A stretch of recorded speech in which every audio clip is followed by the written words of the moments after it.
A very good morning to all our Sports Today family members, and yes, we are building up to the India versus England test match.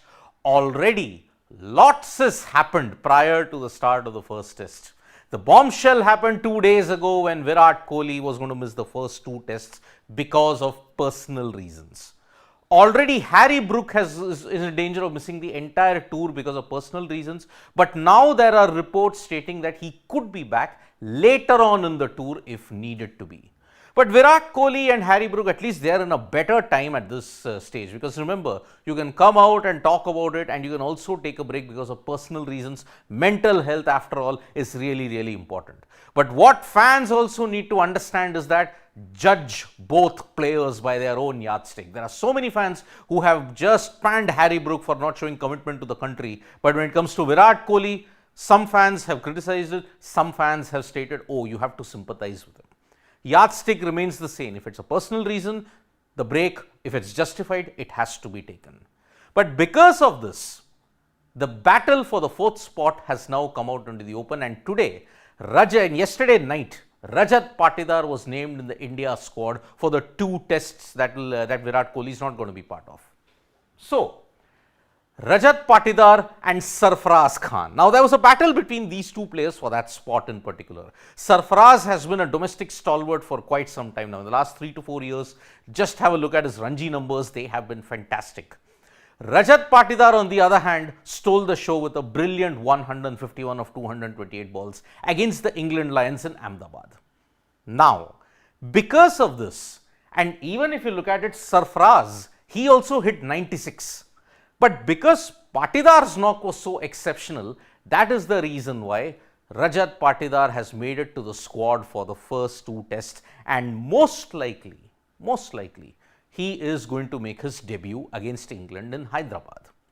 Sarfaraz, on the other hand, will be wondering what he needs to do, because remember, he has been really piling on the runs in the domestic circuit. The brief is there. Perform well in domestic cricket, the reward might come. But in the case of Sarfaraz, it doesn't seem to be happening, because there has been so many instances when he single-handedly scored over 900, 1000 runs in the Ranji Trophy in one season. But somewhere down the line, his chance is just not coming. This would have been a golden chance for him. But now, with Rajat Patidar having scored so well in the England Lions versus India A test, that is the reason why he is going to sit out, and most likely he may not get a chance. Rajat Patidar, right place, right time, he showed his ability, and because of that, having already made his debut in the ODI series against South Africa, now he is getting a chance in the test match also. That's what happens when you contribute, but not so in the case of Sarfaraz. Rajat Patidar already had made his debut, now test debut is all but certain. You have to feel for Sarfaraz though, but he can only do one thing: score runs and keep on scoring runs. And like Mayank Agrawal did, break down the doors. He has to break down the doors in a similar way.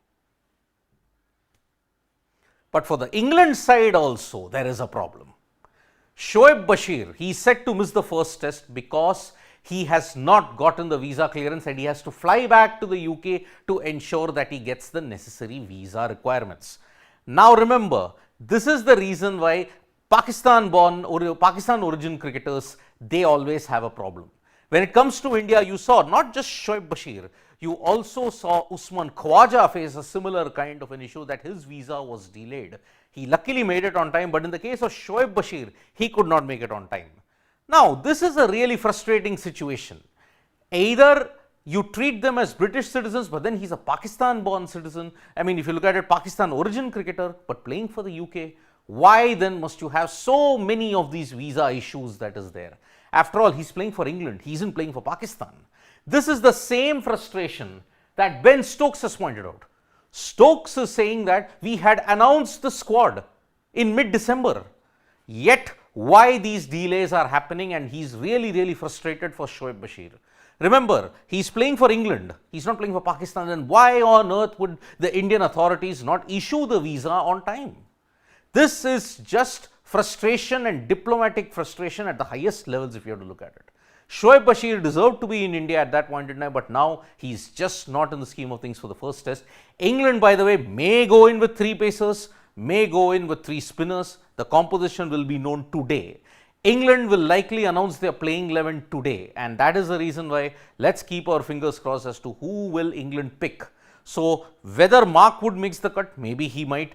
Gus Atkinson may not make the cut. Will they go with Ollie Robinson / James Anderson? If it's 3 spinners, 3 pacers, then they'll go with Mark Wood, Ollie Robinson and James Anderson. But apart from that, 2 spinners, maybe a Rehan Ahmed, maybe Jack Leach, we don't know. So England's squad announcement is today, minus Shoaib Bashir. So his playing 11 will be known today. What is it in Hyderabad? Mitchell Marsh is going to lead Australia in the 3-match T20I series that will be played right after the 3 ODIs. Remember, Australia are gearing up for the pink ball test that will begin tomorrow. On top of that, they are also going to play 3 ODIs, then the 3 T20Is.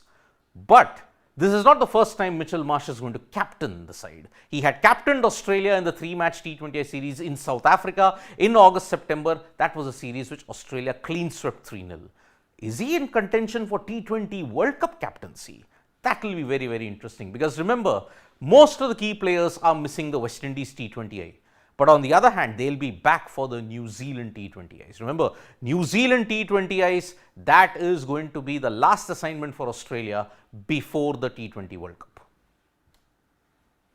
But not just this, COVID is ravaging on the Australian cricket team at this point in time, because remember, Travis Head tested positive for COVID, and now ahead of the Brisbane Test, Andrew McDonald, the head coach, and Cameron Green have tested positive for COVID. Now remember, according to Cricket Australia protocols, they will have to return a negative test and their participation will then be confirmed. If they can get a negative test, they will be allowed, but they will not be isolated from the test match. They can attend the test match according to the Cricket Australia's new protocols that are there. But at this point in time, if they don't return a negative test, Cameron Green will not play the Brisbane Test. So this is the current situation. COVID is absolutely ravaging the Australian team. I mean, Travis Head tested positive, but then he returned a negative test afterwards. Green and Andrew McDonald now have also tested positive. So that's why COVID's new variant JN1 is really proving to be a handful, and Australia are currently facing the heat. Goalless, winless at the bottom.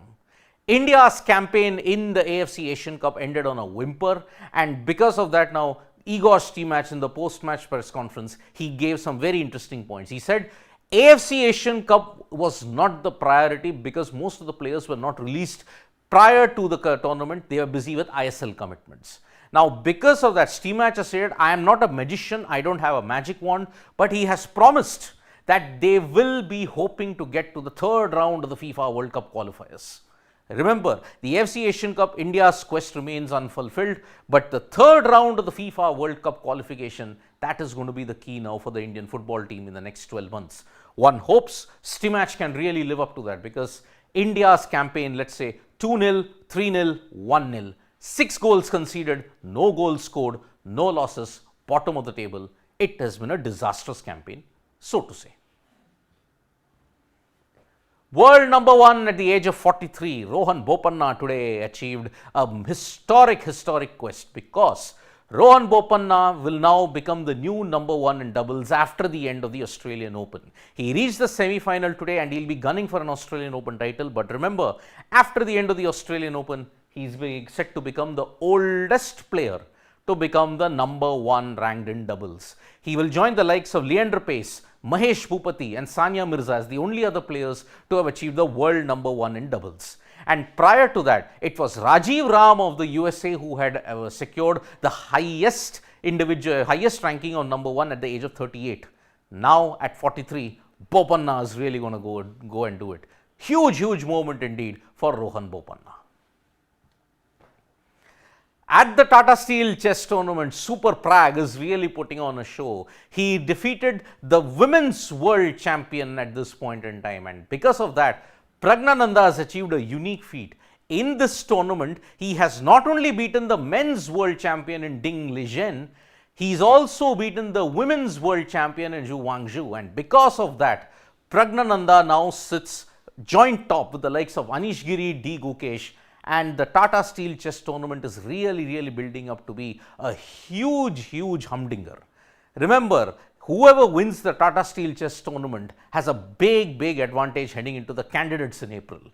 3 Indians are in the fray. We hope one of them can make it to the final, win the candidates and ensure that they challenge Dinglish later in the year. But Praggnanandhaa, men's world champion, women's world champion, has been defeated in the Tata Steel Chess Tournament just in this one edition alone. Super Prag continues to impress, and with that, we will be building up to the England versus India series that's going to happen. Tomorrow, it starts in Hyderabad. It's going to be a jam-packed day because remember, even Australia, West Indies, the ping ball test is also going to begin tomorrow. And you're also going to look at a lot of other events, like the Australian Open is reaching the business end with the semi-finals and the finals towards the weekend. And then you will have all the other tournaments also. Bopanna's presence ensures that India's eyes will be peeled in this Australian Open when we head to the semi-finals. Thank you so much, folks, for joining us for this live. We'll be back with more updates on sports today. Tap that bell icon so you know when we go live. And don't forget, we are on Facebook, Twitter and Instagram as well. Bye-bye.